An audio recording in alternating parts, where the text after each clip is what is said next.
Hello class 9। आज हम पढ़ने वाले हैं क्लास 9th का सेकंड चैप्टर हिस्ट्री का, जिसका नेम है socialism in Europe and Russian revolution. Second lesson का ये थर्ड पार्ट है। इससे पहले भी हम 2 पार्ट्स पढ़ चुके हैं, जिसमें हमने सबसे पहले सोशलिज्म इन यूरोप किया था। उसके बाद रशियन रेवोल्यूशन पर आ गए थे हम। रशियन रेवोल्यूशन में हमने पहले देखा था कि सोशलिज्म इन रशिया में सबसे पहले सोशलिज्म आया था, यानी कि जो सोशलिस्ट थे उस समय, जो लोग थे जो डेमोक्रेसी के लिए लड़ रहे थे, समाज के लोग, उन्होंने कैसे रशिया पर कब्जा करना स्टार्ट कर लिया था। कैसे किया था उन्होंने कुछ पार्टीज़ बना रही थी। लाइक हमने पढ़ा था सोशलिस्ट डेमोक्रेटिक वर्कर्स पार्टी, जिसको सोशल डेमोक्रेटिक लेबर पार्टी बोलते थे। जो पार्टी उन लोगों ने बनाई थी जो डेमोक्रेसी चाहते थे, जो राजा का शासन ख़त्म करके वहाँ पर एक अपना सबका एक समान शासन चाहते थे। उसके बाद पीजेंट ने भी एक पार्टी बनाई। उसके बाद इस तरह के बहुत से इवेंट्स थे जिसने रशियन रेवोल्यूशन को और भड़काया, यानी कि वहाँ के लोगों को रेवोल्यूशन करने के लिए पूरी तरह से भड़का दिया। जिसमें से एक इवेंट हमने 1905 का रेवोल्यूशन पढ़ा था, ब्लडी संडे वाला इंसिडेंट पढ़ा था, जिसमें बहुत सारे वर्कर्स मारे गए थे।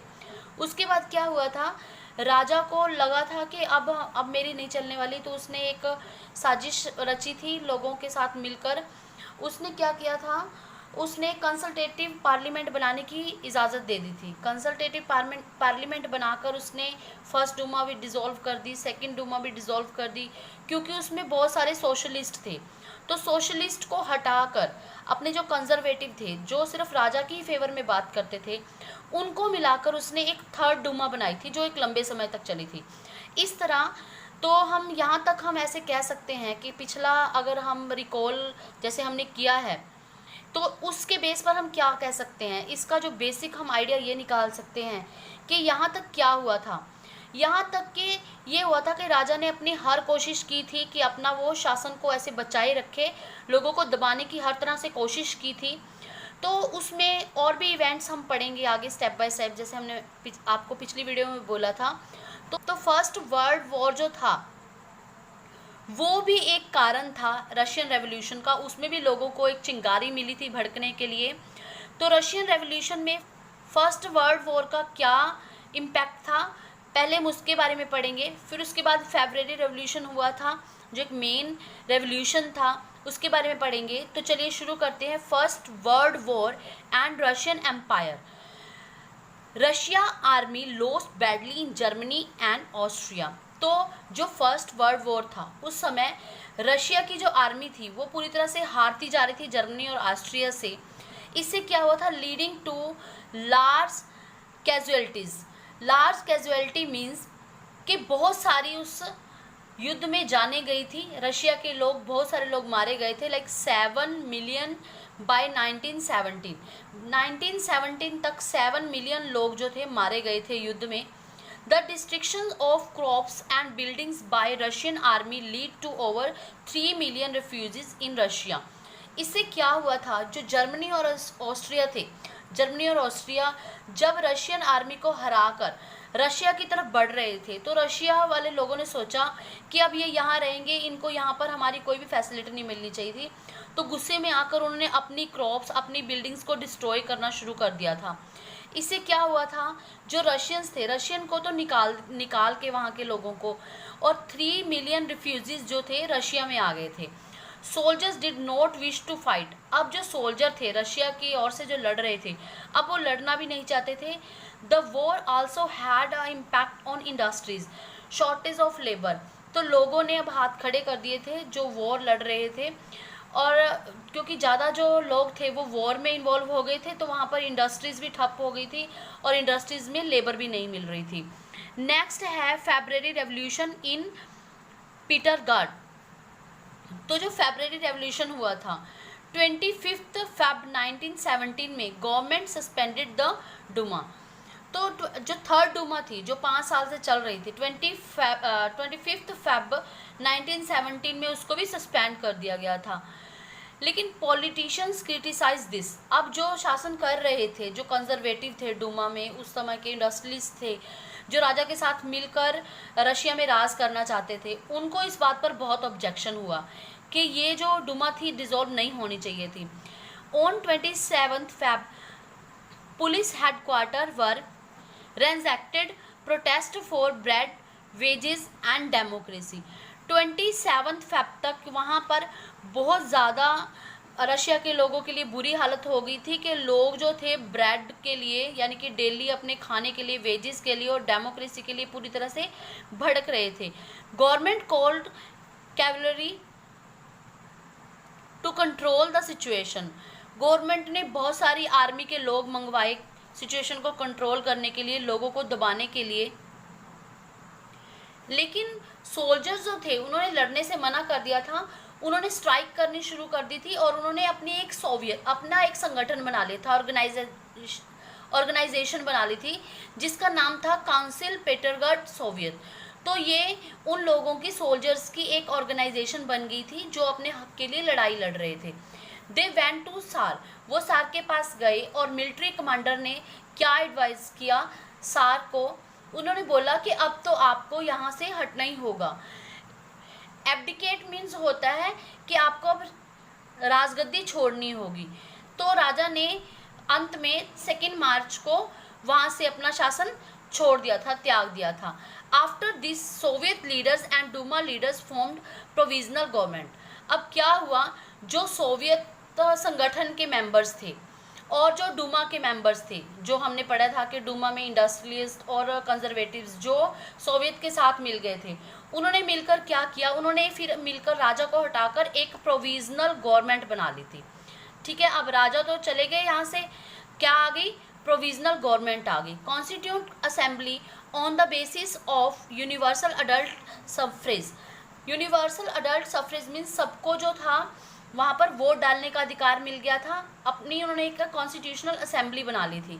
Finally Feb revolution brought down the monarchy. Finally क्या हुआ था, जब वहाँ पर सभी को वोटिंग राइट मिल गया, वहाँ पर प्रोविजनल गवर्नमेंट आ गई थी, तो मोनार्की फाइनली फेब में वहाँ से ख़त्म हो गई थी, फेब 1917 में। चलिए, उसके बाद है आफ्टर फेब्रवरी। फिर इसके बाद क्या हुआ था, मोनार्की ख़त्म हो गई थी, लेकिन लोगों पर अभी भी अत्याचार हो रहे थे। तो रेवोल्यूशन अभी यहाँ ख़त्म नहीं हुआ था, राजा हट गए थे, लेकिन जो प्रोविजनल गवर्नमेंट थी, provisional government was made and dominated by the industrials.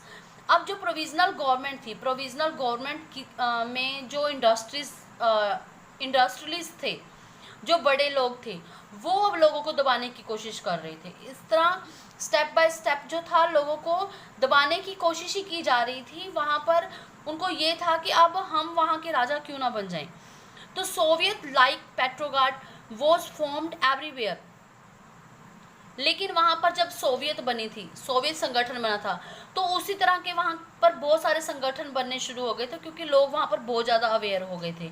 In April 1917 Bolshevik leader हमने पिछले पार्ट में भी पढ़ा था। बोल्शेविक लीडर कौन था, व्लादिमीर लेनिन जो अपने आप को बचा रहे थे, वहाँ से कंट्री से भाग गए थे, फिर वो वापस आ गए और उन्होंने क्या कहा था, that it was the time for Soviet to take over the power.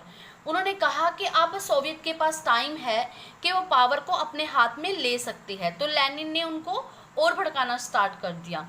तो एक तरफ कौन थी, एक तरफ प्रोविजनल गवर्नमेंट थी और दूसरी तरफ अब क्या होगी, बोल्शेविक पार्टी होगी। बोल्शेविक पार्टी मतलब बोल्शेविक जो लीडर था बोल्शेविक पार्टी का, लेनिन, उसने आकर फिर अपने मेंबर्स को भड़काना शुरू कर दिया था। Lenin gave thesis called April thesis.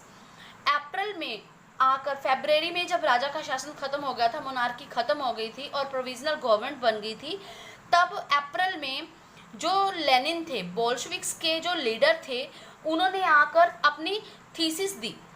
तो उन्होंने उन थीसिस को लोगों पर अप्लाई करने की कोशिश भी की थी। उन्होंने क्या कहा था, उनकी जो थीसिस थी, ये आपको सीधा 1 और 3 मार्क्स के क्वेश्चन में भी आ सकते हैं। लाइक उन्होंने कहा था कि war should be brought to an end, कि अब वॉर ख़त्म हो जाने चाहिए। Land should be transferred to peasants, जो लैंड है वो पीजेंट्स में बांट दी जानी चाहिए। बैंक्स टू बी नेशनलाइज, और बैंक जो है नेशनलाइज हो जाने चाहिए, कि यहाँ सबको समान अधिकार मिलने चाहिए। लोग वहाँ पर प्रोटेस्ट अभी भी कर रहे थे, जो प्रोटेस्ट फिर अक्टूबर रेवोल्यूशन का कारण बना था। उसके बाद जब वर्कर्स अभी प्रोटेस्ट कर रहे थे अपने राइट्स के लिए, वर्कर मूवमेंट्स ग्रो, जैसे सोवियत ऑर्गेनाइजेशन बनी थी वैसे ही वर्कर की जो मूवमेंट थी अभी भी जारी थी। सोल्जर्स वर फॉर्म्ड आर्मीज, जो सोल्जर्स थे वो अपनी आर्मीज बना रहे थे प्रोटेस्ट करने के लिए, रेवोल्यूशन करने के लिए। जून में क्या हुआ था, in June about 500 Soviet sent representative for and Russian Congress for of Soviet, तो इस तरह की 500 जो सोवियत संघ थे वो बन गए थे। Provisional government was not happy, अब प्रोविजनल गवर्नमेंट जिसका शासन चल रहा था उस समय रशिया पर, वो खुश नहीं थी। उसको डर था कि अगर इसी तरह सोवियत संगठन बनते रहे, सोल्जर्स अपनी आर्मी बनाते रहे, तो हमारा राज करना फिर मुश्किल हो जाएगा और इन्हीं का राज आ जाएगा, सोल्जर्स का। इसके बाद यहाँ आया रेवोल्यूशन ऑफ अक्टूबर 1917। अब कन्फ्लिक्ट किन के बीच में चल रही थी, provisional government and Bolshevik party. Bolshevik party के लीडर जो लेनिन थे उनको डर था, तो उन्होंने क्या किया, उनको ये था कि अब ये डिक्टेटरशिप ना बन जाए इन सब की यहाँ पर, तो वो चाहते थे कि वर्कर्स जो हैं अपने लड़ाई लड़े, वो उनको अपने साथ मिलाकर प्रोटेस्ट और ज़्यादा तेज़ करना चाहते थे। With Bolshevik support and in army, Soviet and factory workers, Lenin started a planning against provisional government. जैसे हमने आपको पहले बताया है कि बोल्शेविक पार्टी के जो लीडर थे लेनिन, उन्होंने क्या किया, उन्होंने जो सोवियत संगठन के लोग थे उनको, आर्मी के लोगों को, जो सोल्जर्स की आर्मी थी उनको भी अपने साथ मिला लिया और एक प्लानिंग करने लगे कि इन पर, प्रोविजनल गवर्नमेंट पर कैसे हमला किया जाए, इनको कैसे हटाया जाए। तो गवर्नमेंट की पावर को, प्रोविजनल गवर्नमेंट की पावर को कम करने के लिए उन्होंने क्या किया, उन्होंने बोल्शेविक का मतलब कि अपने जो पार्टी के लोग थे उनको और जो सोवियत पार्टी के लोग थे उनके साथ मिलकर प्लानिंग स्टार्ट कर दी। Appointment of military revolution committee, उसके बाद उन्होंने एक मिलिट्री रेवोल्यूशन कमेटी की अपॉइंटमेंट की, किसके अंडर में, लियोन ट्रोट्स्की के अंडर में। अब उन्होंने पूरा प्लान तो बना लिया था इन पर हमला करने के लिए, लेकिन ये इतनी सीक्रेट मीटिंग्स होती थी, इतनी सीक्रेट मीटिंग्स होती थी कि इनकी जो डेट थी, जो वॉर करने की डेट थी, वो भी सीक्रेट रखी गई थी। उसके बाद है व्हाट चेंज आफ्टर अक्टूबर। अब 1917 के जो रिवॉल्यूशन था अक्टूबर का, उसके बाद क्या चेंज आए। उसके बाद जो थीसिस थी, लेनिन ने जो थीसिस दी थी वो उन्होंने इम्प्लीमेंट करने की कोशिश की लोगों में।